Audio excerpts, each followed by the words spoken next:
Hi வணக்கம். உங்கள் ஆனந்த கண்மணி. ஆனந்த நாவல் கீதம் சேனலை சப்ஸ்கிரைப் பண்ணுங்கள். கூடவே பெல்லைக்கான ப்ரெஸ் பண்ணுங்கள்.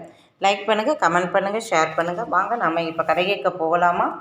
சுபலதாவின் கடவுளின் காட்சி பிழையாய் அத்தியாயம் 29. இனியும் நான் அசால்ட்டாக இருந்தால் அவர் என் கை நழுவி போய்விடுவார். அதற்குத்தான் இந்த பிளான். உண்மை தெரிந்தாலும் உன் அண்ணன் பயப்படவே வேண்டாம். ஏன்னா நான் அப்போ அவருடைய மனைவியாகி இருப்பேன்.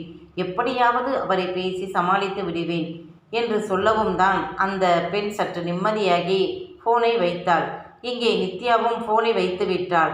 ஆனால் சமரவேல் தான் அதிர்ந்து நின்றான். என்ன பெண் இவள்?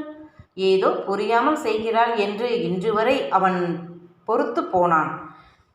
என்னை கவிழ்க்க திட்டம் போடுகிறாளா? எதற்கு? எனக்காக இல்லை, என்னிடம் இருக்கும் பணத்திற்காக. தன்மையா நேரடியா நகை பணம் என்று கேட்டு வாங்கி கொள்வாள். திருமணத்திற்கு முன்பும் அதுகூட பரவாயில்லை. இவள் செய்யும் வேலைக்கு. இதனால்தான் அம்மா, அக்கா, அண்ணி மூவருக்கும் இந்த குடும்பத்தை கண்டாலே பிடிக்கலை. நான் தான் மிதுனி கிட்ட இருந்து தப்பிக்க நினைத்து இவ அக்கா கிட்ட மாட்டி 6 வருஷம் அவஸ்தப்பட்டு இனியும் இவகிட்ட மாற்றதா? வேண்டாம் சமரவேல், வேண்டவே வேண்டாம் என்று தன்னை தேற்றி கொண்டவன் வந்த சுவடு தெரியாமல் வீடு திரும்பிவிட்டான். இவள் இன்னொரு வீட்டுக்கு வாழப்போகிற பெண். இவளை பற்றி வெளியே சொல்ல முடியாது. பெற்றவர்களிடம் சொல்லலாம் என்றால் வேஸ்ட். அவர்கள் இவளின் தலையாட்டி பொம்மைகள். இந்த விஷயம் வெளியே தெரிந்தால் போகப் போவது என் மானம்தான்.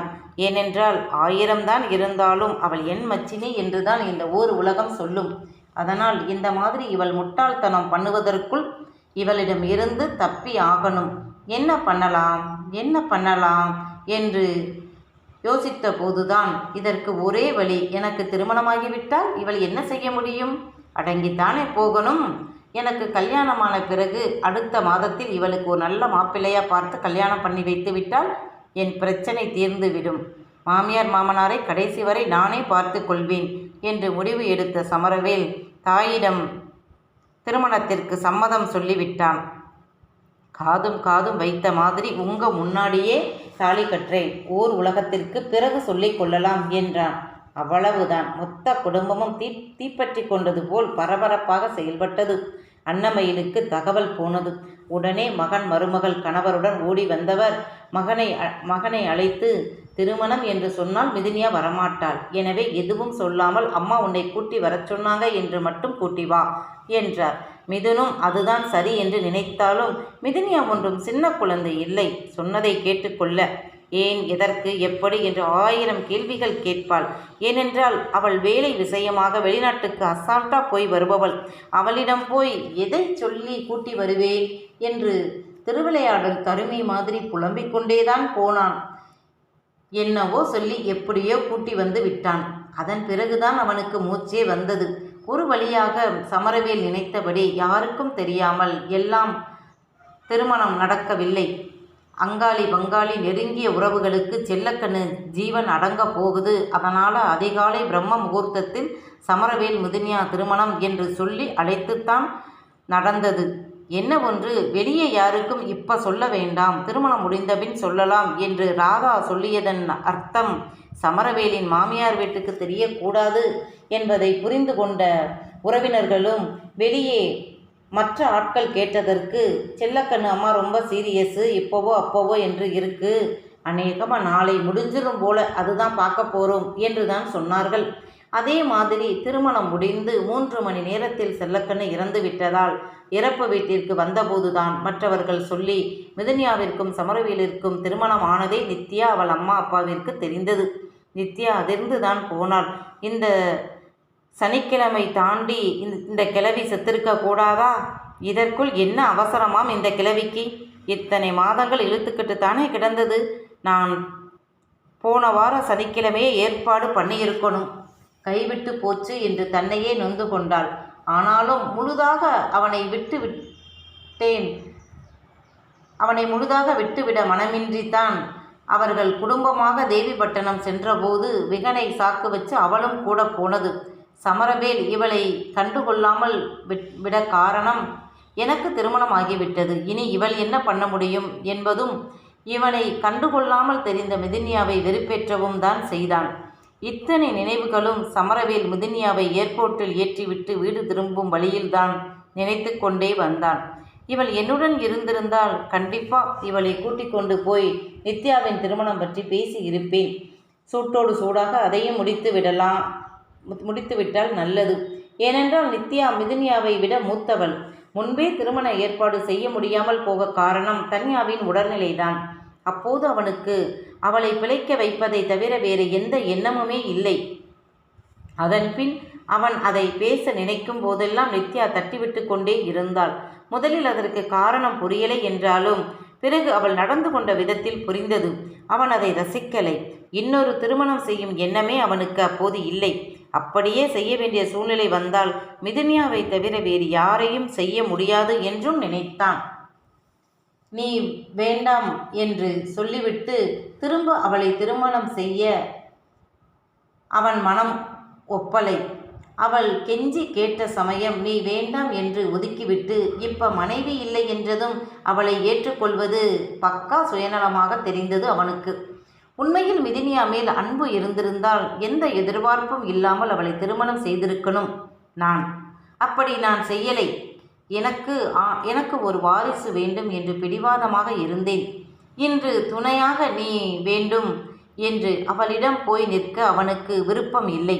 அதே சமயம் மறு திருமணம் என்ற ஒன்று செய்து கொண்டால் அது மிதுனியாதான். அவளை தவிர வேறு யாரையும் அவன் ஏற்றுக்கொள்ள தயார் இல்லை.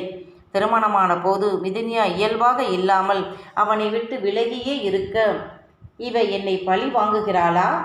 அன்று நீ வேண்டாம் என்றாய், விலகி போனேன். இப்ப நீ வேண்டும் என்றால் நான் உன்னிடம் வலிய வர வேண்டுமா என்று திமிராக இருக்கிறாள் என்றுதான் இவன் அவளை விட திமிராக கெத்து காட்டினான்.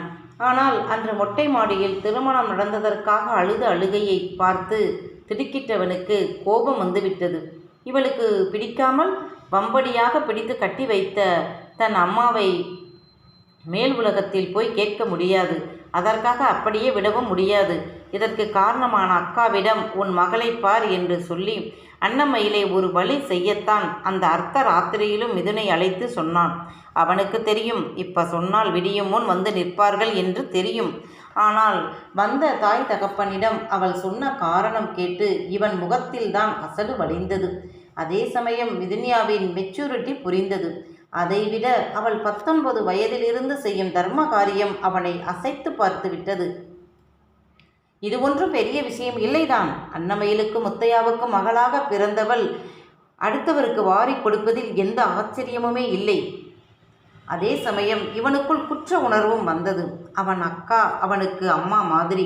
அவர் எப்பவும் இல்லை என்று சொல்லும் முன் ஆளை பார்த்தே உதவக்கூடியவர். அம்மா ஆரம்ப காலத்தில் கஷ்டப்பட்ட போது தோட்டத்தில் விளையும் காய்கறி, கீரை இப்படி சின்ன அளவில் உதவியவர். பணம் வந்த பிறகு கேட்பவர்களுக்கு இல்லை என்று சொல்லாமல் உதவுபவர். ஆனால் தன்மையா எப்போதும் யாருக்கும் எந்த உதவியும் செய்ய மாட்டாள். ஏன், மற்றவர் கஷ்டங்களை கூட அவள் புரிந்து கொள்ள மாட்டாள். புரிந்தாலும் நானும் தான் கஷ்டப்பட்டேன், அதுக்கு என்ன பண்ணுறது என்பாள். வைரம், வைடூரியம், தங்கம் என்று அத்தனையும் அனுபவிக்கணும் என்ற ஆசை கொண்டவள். அதற்காகவே தான் உயிர் வாழணும் என்று நினைத்தவள். ஆசை இருந்தால்தான் வாழ உத்வேகம் கிடைக்கும். மிதுனியாவிற்கு திருமணம் செய்து வாழணும் என்ற எண்ணமே இல்லை. அதனால்தான் தன்னுடைய சம்பாத்தியத்தை முழுவதும் தனக்கென்று கொஞ்சம் கூட வைத்து கொள்ளாமல் அடுத்தவருக்கு கொடுத்திருக்கிறாள். இவளுக்கு என்ன வயசாச்சு இப்படி அத்தனையும் கொடுத்துட்டு துறவி மாதிரி வாழணும் என்றால் எந்த அளவு இவள் மனம் வெறுத்து போயிருக்கு என்று அவன் நினைத்தான். இருடி, நீ நல்லது செய்தா கூட என்னை மீறி செய்யக்கூடாது. உனக்கு என்னை தவிர வேற எந்த நினைவுமே வரக்கூடாது என்றுதான் நினைத்தான். அதை நல்ல விதமாகவும் செய்யலாம் என்பதைத்தான் சமரவேல் மறந்து விட்டான். மிதுனியா நெதர்லாந்து சென்று சேர்ந்த பின் அண்ணனுக்கு ஃபோன் பண்ணி விபரம் சொல்லிவிட்டாள். மிதுனும் இது வழக்கம்தான் என்று விட்டுவிட்டான். இது மிதுனி வந்த பிறகு எவ்வளவு பிரச்சனையாக கூடும் என்று அவன் மறந்து விட்டான். அன்னமயில் ராதாவிடம் பேசும்போது அவள் நல்லபடியாக ஊர் சென்றதாக சொன்னதை சாப்பிடும் நேரத்தில் கணவனிடம் சொன்னார். ரத்தினவேல் அருகே அமர்ந்திருந்த சமரவேல் முகம் எதையும் காட்டாமல் இறுகி இருந்தது. காரணம், மிதுனியா அவனுக்கு ஃபோன் பண்ணி போய் சேர்ந்த விவரம் சொல்லவில்லை. இது அவள் வீட்டிற்கும் தெரியாது, அவன் வீட்டிற்கும் தெரியாது. வேலை மெனக்கெட்டு இவளை கொண்டு போய் சென்னையில் ஃப்ளைட் ஏற்றிவிட்டு வந்தவன் நான். இவ அவள் அண்ணனுக்கு ஃபோன் பண்ணி போய் சேர்ந்ததை சொல்லியிருக்கா. எனக்கு சொல்லணும் என்று தோணலை பாரு என்று கோபம் வந்தது. பாடி, நான் யாருன்னு காற்றேன் உனக்கு என்று தனக்குள் கருவிக்கொண்டான். ஆனால் வெளிநாட்டில் இருந்த மிதினியாவிற்கு யாரை பற்றியும் நினைக்கும் நிலையில் அவள் இல்லை. கம்பெனி கெஸ்ட் ஹவுஸில் தங்கினாள். இப்போது அங்கே யாரும் தங்கி இருக்கலை. பொதுவாக மற்ற நாடுகளில் இருந்து வரும் ஆட்கள் தங்குவது அங்கேதான். நிரந்தரமான சமையல்காரர், கேர்டேக்கர் அனைத்தும் உண்டு. அலுவலகம் சென்றவுடன் எட்வர்டு முகம் கடுகடுவென்று இருந்தது.